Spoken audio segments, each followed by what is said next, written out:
या उनके साथ कोई न्याय हो या उनके साथ कोई कुठाराघात होता है, तो उन सभी प्रकार की समस्याओं को उठाने का काम पूरे राजस्थान में करती है। जैसे स्थानांतरण की प्रक्रिया रुकती है, उसके तुरंत बाद उनके काउंसलिंग के माध्यम से पदस्थापन करवाना, ये हमारे व्याख्याताओं का सबसे तात्कालिक मुद्दा है। व्याख्याताओं के साथ साथ शिक्षकों को भी बहुत से गैर शैक्षणिक कार्यों में लगा देती है। हम शिक्षक समुदाय के सभी साथी मिलकर के उनका बहिष्कार करेंगे। 11 दिन लगातार सरकार के खिलाफ आमरण अनशन किया, तब जाकर के सरकार ने हमारी बातों को सुना। सारे प्रकार के जो शिक्षक साथी हैं उससे लाभान्वित रहेंगे। आश्वस्त करना चाहूँगा कि आप लोग कड़ी से कड़ी मेहनत करते रहें। ऐसी घटनाएं बहुत 1-2% होती हैं। व्याख्याताओं की ग्रेड पे 4200 होती थी, उसको 4800 करवाया, वो रेसला ने करवाया है। अब इनोवेटिव तरीके से रीट्स मेंस, एलडीसी, सीईटी की करें तैयारी फ्लीकी एजुकेशन के साथ। ऑनलाइन लाइव क्लास और रिकॉर्डेड क्लास के लिए डाउनलोड करें Fleeky app. Offline centre Gopalpura bypass Jaipur. Ram Ram ji, मैं खुशबू झलको झुंझुनू पर थारो बहुत बहुत स्वागत है। आज मैं थाने एक व्यक्ति रूबरू है वह कराने वाली हूँ।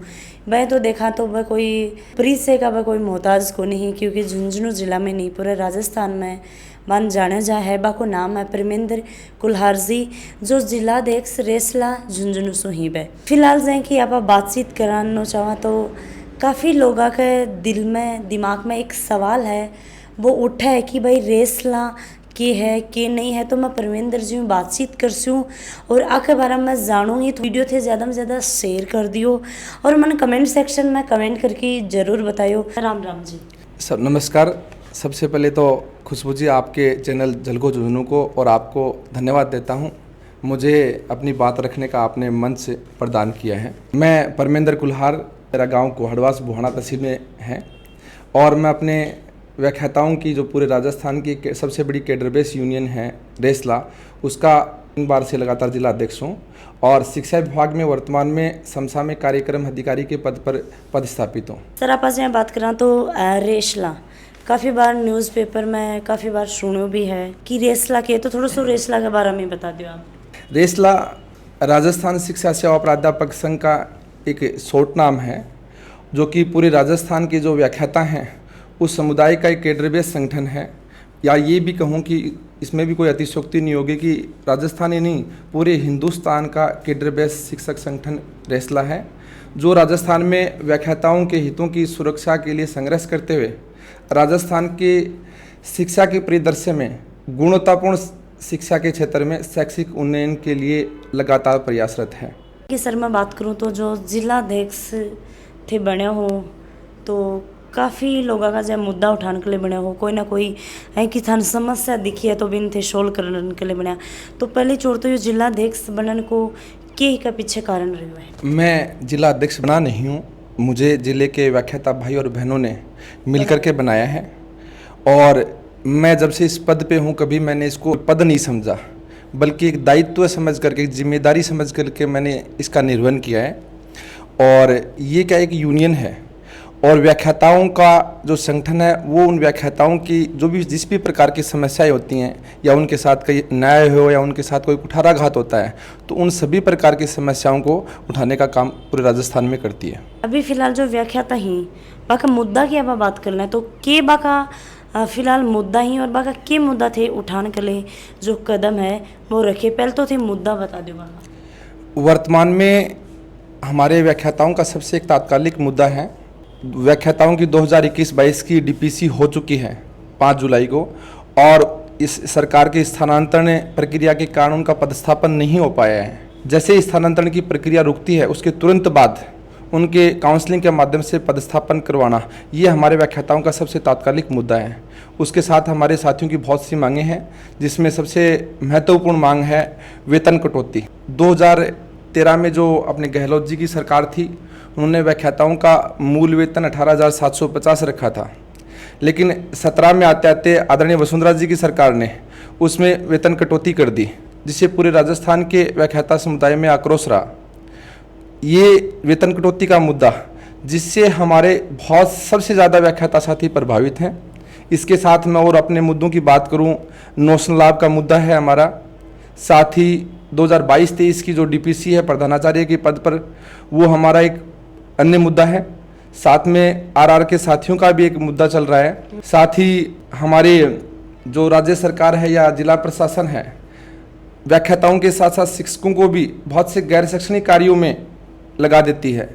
इसके लिए मैं हमारे जो राष्ट्रीय महत्व के कार्यक्रम होते हैं, जैसे चुनाव हो, चाहे आपकी जनगणना का कार्यक्रम हो, इनके अलावा जितनी भी प्रकार के जो गैर शैक्षणिक कार्य हैं, उनमें हम शिक्षक समुदाय के सभी साथी मिलकर के उनका बहिष्कार करेंगे। और एक हमारा महत्वपूर्ण मुद्दा ये है कि माध्यमिक शिक्षा में आज तक स्टाफिंग पैटर्न नहीं हुआ। साथ ही नवक्रमों जो विद्यालय हैं उनमें अंग्रेजी और हिंदी के पद सर्जित करवाना, ये हमारे व्याख्याताओं के वर्तमान के मुद्दे हैं। सर आप बात करें तो अभी फिलहाल गत वर्ष की आप बात कर लें तो थे अनशन पर भी बैठे हाँ जयपुर के अंदर, तो और मांगा को सरकार पर प्रभाव भी कुछ तो पड़ो है। तो सरकार ने थे कि कुछ कहना चाहोगा जो थारी मांग ही और भी का साथ साथ में ही लगभग थे 10-11 दिन तक भी जा अनशन पर बैठे हाँ। जो मैंने आपको अभी मुद्दे बताए हैं, उन मुद्दों के साथ साथ हमारा एक मुद्दा संख्यात्मक अनुपात का साथ में था। प्रधानाचार्य पद पे जो पदोन्नति होती है वो 2 कैडर के साथियों से होती है। एक कैडर आता है हेडमास्टर से और एक हमारा व्याख्याता से। वर्तमान में हमारे व्याख्याताओं की संख्या और हेडमास्टर की संख्या में जो अनुपात है, उसके संबंध में हमने सरकार को पिछले 5 मार्च 2021 में बहुत बड़ी रैली की थी और सरकार ने उस रैली करने के बाद हमारी बात को नहीं सुना। तो 5 मार्च को हमारे तत्कालीन प्रदेश अध्यक्ष आदरणीय मोहन शाह के नेतृत्व में राजस्थान के व्याख्याता लगभग 30 से 35 हज़ार राजधानी को सड़कों को जाम किया था। जब उस दिन हमारी व्याख्याताओं की मांग को सरकार ने नहीं सुना तो आदरणीय मोहन शाह ने उसी समय उसी मंच से आमरण अनशन की घोषणा की और उनके साथ मैं स्वयं जिला अध्यक्ष परमेंद्र कुल्हार झुंझुनू और हमारे साथ अन्य साथी, जैसे नागौर से हमारे जिला अध्यक्ष आदरणीय पवन जी, जयपुर से हमारे आदरणीय पंकज जी, बीकानेर से गिरधारी जी, जयपुर से अशोक जी जाट, दौसा से नंदराम जी मीणा, जालौर से हमारे धनाराम जी माली और कृष्णाराम जी, आज लगभग 9 साथी हमारे आमरण अनशन पर बैठे थे और हमने 11 दिन लगातार सरकार के खिलाफ आमरण अनशन किया। तब जाकर के सरकार ने हमारी बातों को सुना और उस संघर्ष का परिणाम ये रहा कि जो हमारी मांग थी, सरकार ने उसमें न्यायोचित मांग को स्वीकार किया और प्रधानाचार्य के पद पर जो पदोन्नति का पहले 67-33 अनुपात किया 2015 में, वो इस संघर्ष का परिणाम रहा कि 80-20 कर दिया गया। साथ में एक अतिरिक्त प्रमोशनल पद का सृजन किया गया, वाइस प्रिंसिपल, और वो एक ऐसा पद है जिसके लिए सारे प्रकार के जो शिक्षक साथी हैं उससे लाभान्वित रहेंगे। जैसे सरकार ने फिलहाल 12,421 वाइस प्रिंसिपल के पदों का सृजन किया है और उस 12,421 पदों पर व्याख्याता से 100% पदोन्नति की जाएगी। जब 12,421 पदों पर व्याख्याता से 100% पदोन्नति होगी तो व्याख्याता के पद खाली होंगे, तो उससे सेकंड ग्रेड के साथियों को ऊपर जाने का मौका मिलेगा। तो सेकंड ग्रेड के साथी जाएंगे तो नीचे से थर्ड ग्रेड के साथियों को भी अप होने का मौका मिलेगा। साथ ही साथ सरकार को सीधी भर्ती भी निकालनी पड़ेगी, जिससे जो हमारे बेरोजगार साथी हैं जो शिक्षक भर्ती की तैयारी कर रहे हैं उनको भी राजस्थान में रोजगार के नए अवसर प्राप्त होंगे। सर आप आज यहाँ थे बोला कि भाई भर्ती भी निकालनी पड़ेगी। गेल के दिना की आप बात करा तो सरकार की तरफ थान भी पता है कि भाई पेपर वगैरह हुआ हा, रद्द भी कराया गया हा, लीक भी हुआ हा, ये सारा काम हुआ हा। तो भी मुद्दा पर थे के कुछ बोलना चाहूँगा कि भाई कई बच्चा ही भाई एग्ज़ाम भी दी ही, बहुत सारा यहाँ की कठिनाइयाँ ही बस सामना आई।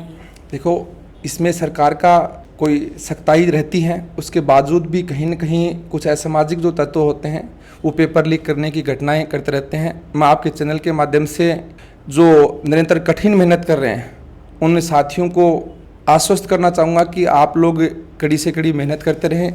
ऐसी घटनाएं बहुत 1-2% होती हैं, तो इस प्रकार की बातों में नहीं जा कर के अपने को कड़ी मेहनत का कोई विकल्प नहीं होता, अधिक से अधिक कड़ी मेहनत करनी चाहिए। बिल्कुल सर, अभी भी जो एग्ज़ाम है वहाँ लाग रही है, बच्चा भी जोरों शोरों तैयारी है वहाँ करन लाग रहे हैं। बाकी लिए कुछ जो अभी नई भर्तियां जो सरकार ने निकाली हैं उन साथियों को मैं शुभकामनाएं देता हूं और बहुत से साथी जो पूर्व की परीक्षा में असफल रहे हैं वो पुनः आगे की परीक्षा के लिए कड़ी मेहनत करें, ये मेरा उनके लिए संदेश रहेगा। जो रेसला परिवार है, रेसला ने व्याख्याताओं के लिए जो के कार्य ही बभी करे ही और के आगामी करना ही। ये प्रश्न आपने बहुत अच्छा रखा है। हमारे कई साथी भी कहते हैं कि रेसला ने व्याख्याताओं के लिए क्या किया है। मैं आपके चैनल के माध्यम से बताना चाहूँगा, 1990 से पहले जो ये व्याख्याता पद है, इसको वरिष्ठ अध्यापक ग्रेड प्रथम कहा जाता था। वरिष्ठ अध्यापक ग्रेड प्रथम के पद को व्याख्याता जो नाम दिया गया है वो रेसला के संघर्ष का ही परिणाम है। 1990 में अधिसूचना जारी करके व्याख्याताओं को राजपत्रित अधिकारी का जो दर्जा दिया गया है वो भी रेसला के संघर्ष का ही परिणाम है।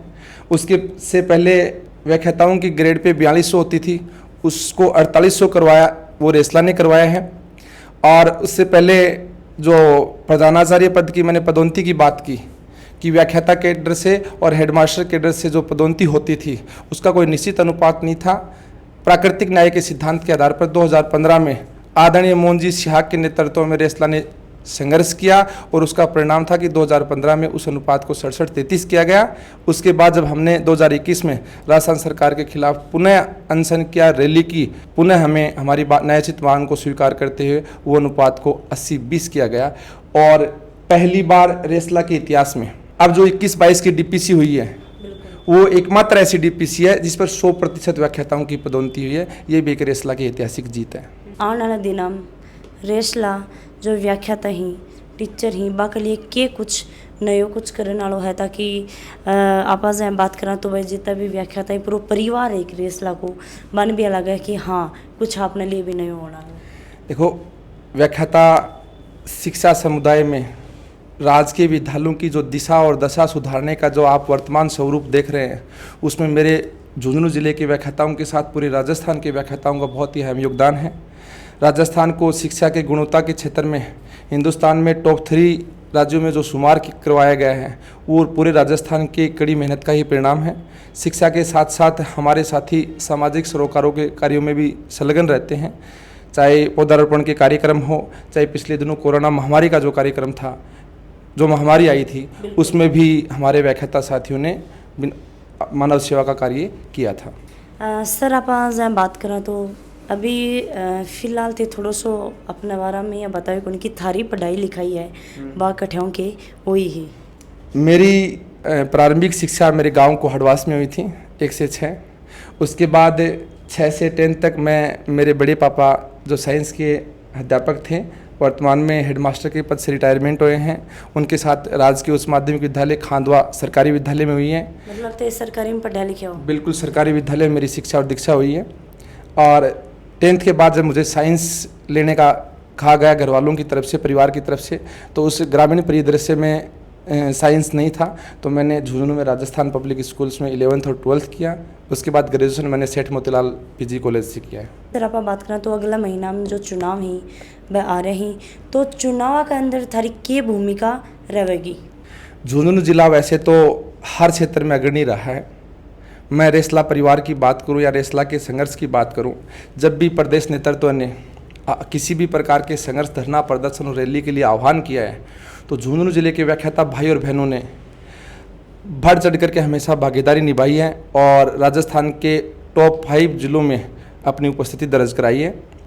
आगामी 11 सितंबर को हमारे निर्वाचन अधिकारी आदरणीय प्रमोद जी मिश्रा ने अधिसूचना जारी की है। 11 सितंबर को हमारी प्रांतीय कार्यकारिणी का निर्वाचन होने जा रहा है और उसमें निर्वाचन में हमारे ज़िलों के जो महासमिति के मेंबर होते हैं वो वहाँ वोटिंग करके हमारा नया प्रांतीय कार्यकारिणी का चयन करेंगे। राजस्थान का जितना भी व्याख्याता ही, जितना भी टीचर ही बन थे कि कुछ कहना चाहूँगा?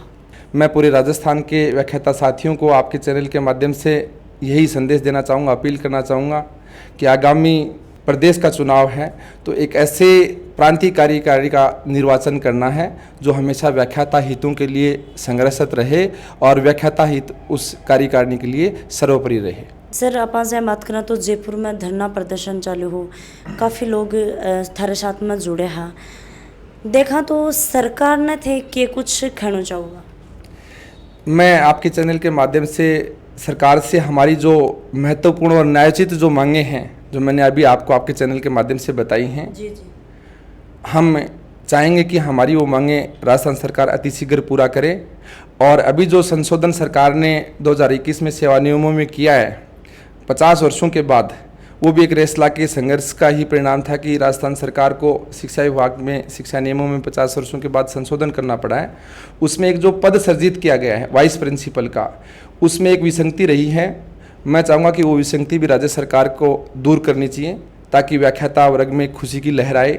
वो विसंगति ये रही है कि 2011 में जब वाइस प्रिंसिपल के पद को ख़त्म किया गया था तब उसकी ग्रेड पे 6000 हुआ करती थी। अब वर्तमान में जो पद सृजित किया गया है उसकी ग्रेड पे 5400 है। मैं सरकार को से आपके माध्यम चैनल के माध्यम से अपील करना चाहूँगा और ये पूरे राजस्थान के व्याख्याताओं की अपील है कि उस ग्रेड पे को 5400 से बढ़ा करके 6000 किया जाए। अगर ऐसा नहीं करते हैं तो आगामी समय में राजस्थान के व्याख्याता साथी अपनी इस मांग के लिए भी संघर्ष करेंगे। अंत में जाता जाता सर के कुछ कहना चाहूँगा। मैं आपको पुनः धन्यवाद दूंगा कि आपने मेरी बात पूरे राजस्थान के साथियों तक रखने के लिए मुझे अवसर प्रदान किया है। धन्यवाद। जै कि जो परमेंद्र कुल्हार जी जिलाध्यक्ष रेसला झुंझुनू सो तो बहुत अच्छो लाग्यो। काफ़ी सारी चीज़ें ही ये रेसला परिवार के बारे में बताइए। कई ने कौन पता हो रेसला के बारे में कि भाई रेसला परिवार है वो की तरीका हम काम कर रहे हैं कि अभी जिला अध्यक्ष ही तो की तरीका हम काम करने लग रहे हैं वो जै थे देखियो ही है। और फिलहाल जै कि अपनी ये मुख्य मांग ही बा के लिए भी जो जयपुर में जाके धरना प्रदर्शन है वो कर हो 11 दिन तक। और सरकार भी ये रिक्वेस्ट करिए कि कुछ कुछ मुख्य मांगे ही मन सरकार ने ध्यान देना चाहिए, देखना चाहिए। और भी के साथ साथ में अभी आगामी चुनाव ही बभी आने लग रही तो बा के बारे में भी बताया है कि भाई अभी देखा तो चुनाव के अंदर की मुख्य भूमिका है वह रहने वाली है।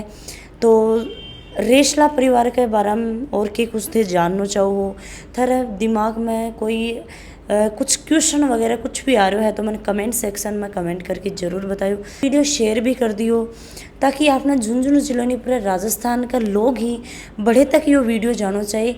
और आपने चैनल पर यहीं बना रहो। जय हिंद, जय राजस्थान।